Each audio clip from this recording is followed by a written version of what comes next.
જય Hind. Only for study ચેનલમાં તમારા દરેક મિત્રોનું હાર્દિક સ્વાગત છે.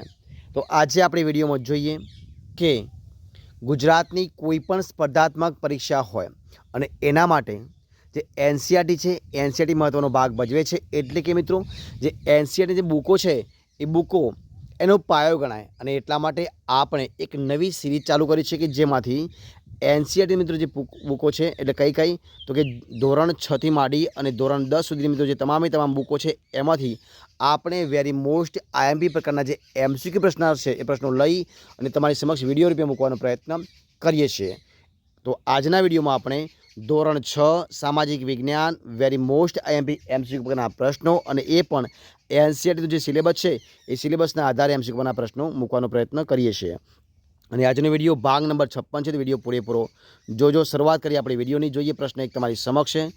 જો શું છે પ્રશ્ન? તો પ્રશ્ન છે કે લોકોના જીવન ધોરણને ઊંચું લાવવા અને તેમની સુખાકારી માટે કઈ શાસન વ્યવસ્થા કાર્ય કરે છે? તો લોકોના જીવન ધોરણને ઊંચું લાવવા માટે અને તેમની સુખાકારી માટે જે લોકશાહી વ્યવસ્થા છે એ લોકશાહી વ્યવસ્થા કાર્ય કરે. જવાબ બનશે ઓપ્શન ડી, લોકશાહી વ્યવસ્થા. ઓપ્શન ડી જવાબ બનશે.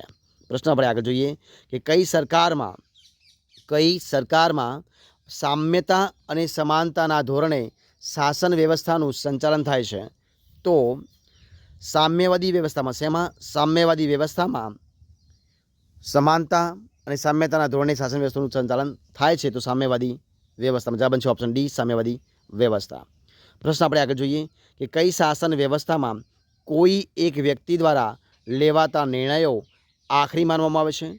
તો જે રાજાશાહી વ્યવસ્થા છે એ રાજાશાહી વ્યવસ્થાની અંદર જે નિર્ણયો હોય એ નિર્ણયો કોઈ એક વ્યક્તિ દ્વારા આખરી નિર્ણય લેવામાં આવે. જવાબ બનશે ઓપ્શન બી, રાજાશાહી શાસન વ્યવસ્થાની અંદર. પ્રશ્ન આપણે આગળ જોઈએ કે કાયદા બનાવવાનું કામ કોનું છે? તો કાયદા બનાવવાનું કામ છે સરકારનું. કોનું છે? જવાબ બનશે ઓપ્શન એ, સરકારનું છે. ઓપ્શન એ જવાબ બનશે. પ્રશ્ન આપણે આગળ જોઈએ જ્યારે લોકોને લાગે કે તેમના હિતોનો યોગ્ય હિત થયું નથી અથવા તો તેમને અન્યાય થયો છે ત્યારે કોનો આશરો લઈ શકે છે? તો કે જ્યારે લોકોને લાગે કે તેમના હિતોનો યોગ્ય હિત થયું નથી અથવા તો તેમને અન્યાય થયો છે ત્યારે તે અદાલતનો સહારો એટલે કે આશરો લઈ શકે. જવાબ છે ઓપ્શન બી, અદાલતનો. ઓપ્શન બી જવાબ બનશે. પ્રશ્ન આપણે આગળ જોઈએ કે કઈ શાસન વ્યવસ્થાની અંદર શાસકનું પદ વારસામાં મળે છે? તો જે રાજાશાહી વ્યવસ્થા છે એ રાજાશાહી વ્યવસ્થાની અંદર જે શાસક હોય એનું પદ તમને વારસામાં મળે છે. જવાબ છે ઓપ્શન એ, રાજાશાહી વ્યવસ્થા. પ્રશ્ન આપણે આગળ જોઈએ કે કઈ સરકારમાં સરકાર પણ લોકો માટે કાર્ય કરે છે? તો જે લોકશાહી સરકાર છે એ લોકશાહી સરકારની અંદર સરકાર પણ લોકો માટે કાર્ય કરે. જવાબ છે ઓપ્શન ડી. કયો આવશે? ઓપ્શન ડી જવાબ આવશે, લોકશાહી સરકારની અંદર. પ્રશ્ન આપણે આગળ જોઈએ કે કઈ શાસન વ્યવસ્થામાં વ્યક્તિ કેન્દ્રિત શાસન વ્યવસ્થા હોય છે? તો જે રાજાશાહી વ્યવસ્થા છે તો રાજાશાહી વ્યવસ્થાની અંદર શાસન વ્યવસ્થામાં વ્યક્તિ કેન્દ્રિત શાસન વ્યવસ્થા હોય છે. જવાબ છે ઓપ્શન બી, રાજાશાહી વ્યવસ્થા. પ્રશ્ન આગળ જોઈએ આપણે કે કઈ સરકારમાં લોકો જ સરકાર હોય છે? તો જે લોકશાહી સરકાર છે એ લોકશાહી સરકારની અંદર લોકો જ સરકાર હોય છે. જવાબ છે ઓપ્શન સી, લોકશાહી સરકારની અંદર. પ્રશ્ન આપણે આગળ જોઈએ કે વિશ્વમાં સૌથી વધુ મતદારો ધરાવતો દેશ કયો છે? તો વિશ્વમાં સૌથી વધારે મતદારો ધરાવતો દેશ છે આપણો દેશ ભારત છે. જવાબ છે option B, Bharat. Option B જવાબ આવશે. પ્રશ્ન આપણે આગળ જોઈએ કે સરકારે બનાવેલા કાયદા કોને લાગુ પડે છે? તો સરકારે બનાવેલા કાયદા એ દેશના સૌ લોકોને લાગુ પડે. જવાબ છે ઓપ્શન એ, દેશના સૌ લોકો. જોઈએ પ્રશ્ન આપણે આગળ. કયો છે પ્રશ્ન કે લોકોના સર્વાંગી વિકાસ અને અધિકારો માટે કઈ સરકાર ખૂબ જ મહત્વ ધરાવે છે? તો લોકોના સર્વાંગી વિકાસ અને અધિકારો માટે જે લોકશાહી સરકાર છે એ લોકશાહી સરકાર એ ખૂબ જ મહત્વ ધરાવે. જવાબ છે ઓપ્શન ડી, લોકશાહી સરકાર. પ્રશ્ન આપણે આગળ જોઈએ કે કઈ શાસન વ્યવસ્થામાં લોકોને પોતાનો શાસક ચૂંટવાનો અધિકાર હોતો નથી? તો જે રાજાશાહી વ્યવસ્થા છે એ રાજાશાહી વ્યવસ્થાની અંદર લોકોને પોતાનો શાસક ચૂંટવાનો અધિકાર હોતો નથી. જવાબ છે ઓપ્શન સી, રાજાશાહી વ્યવસ્થાની અંદર. પ્રશ્ન આપણે આગળ જોઈએ કે કાયદા બાબતે નીચેનામાંથી કયું વિધાનો સાચા છે? મિત્રો અહીં આપ્યા વિધાનો તમામ સાચા છે, એટલે કે ઓપ્શન બી જવાબ સાચો બનશે. મતલબ કે લોકો સરકારના કાયદાને પડકારી શકે છે, સરકાર કાયદામાં સુધારો કરી શકે છે અને લોકો પોતાના અધિકારો અને થયેલા અન્યાય સામે અદાલતનો સહયોગ લઈ શકે છે. જોઈએ પ્રશ્ન આપણે આગળ. શું છે પ્રશ્ન? કે દેશના સંચાલન માટે કે નિર્ણય લેવા માટે કોની જરૂર પડે છે?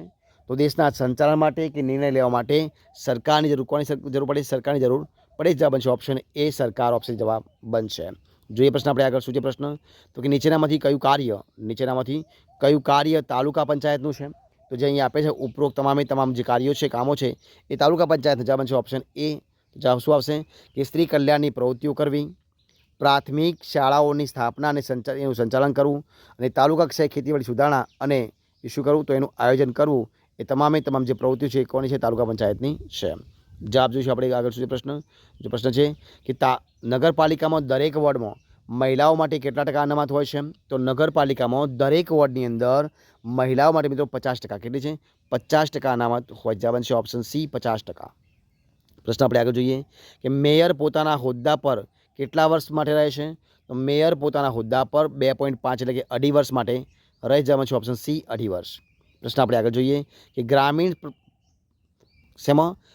પ્રશાસનમાં કેટલા સ્તરનો સમાવેશ થાય છે? તો ગ્રામીણ પ્રશાસનની અંદર 3 સ્તરનો સમાવેશ થાય છે. જવાબ છે ઓપ્શન ડી, 3 સ્તર. પ્રશ્ન આપણે આગળ જોઈએ અને આ વિડીયો છેલ્લો પ્રશ્ન જોઈએ. શું છે પ્રશ્ન? તો કે ગ્રામ પંચાયતમાં શું છે? ગ્રામ પંચાયતની અંદર શેમાં? તો કે ગ્રામ પંચાયતમાં મહિલાઓ માટે કેટલા ટકા બેઠકો અનામત રાખવામાં આવી છે? તો ગ્રામ પંચાયતની અંદર મહિલાઓ માટે મિત્રો 50%. કેટલા? 50% બેઠકો અનામત રાખવામાં આવી છે. તો મિત્રો અહીં આપણે જે ડેલી તમારી સમક્ષ 20 પ્રશ્ન મિત્રો જે વિડીયો બનાવે છે, વિડીયો અહીં આપણે સંપૂર્ણપણે પૂરો કરીએ છીએ. જો તમને મારો વિડીયો ગમ્યો હોય, પસંદ આવ્યો હોય, યુઝફુલ લાગ્યો હોય તો એને લાઇક કરો, કોમેન્ટ કરો, તમારા મિત્રોને વિડીયો શેર કરો અને છેલ્લે ચેનલમાં નવા હોય, ચેનલ સબસ્ક્રાઈબ ન કરી હોય તો ઓનલી ફર્સ્ટ ચેનલને સબસ્ક્રાઈબ કરવા માટે વિનંતી છે. મારા વિડીયોને પહેલાંથી અંત સુધી જોવા માટે તમારા દરેક મિત્રોનું દિલથી ખૂબ ખૂબ આભાર માનું છું. આપણે ફરી મળીશું એક નવા વિડીયો સાથે, નવા ટોપિક સાથે. ત્યાં સુધી બની રહો. જય હિન્દ, જય ભારત, જય જય ગરુ ગુજરાત. Best of luck.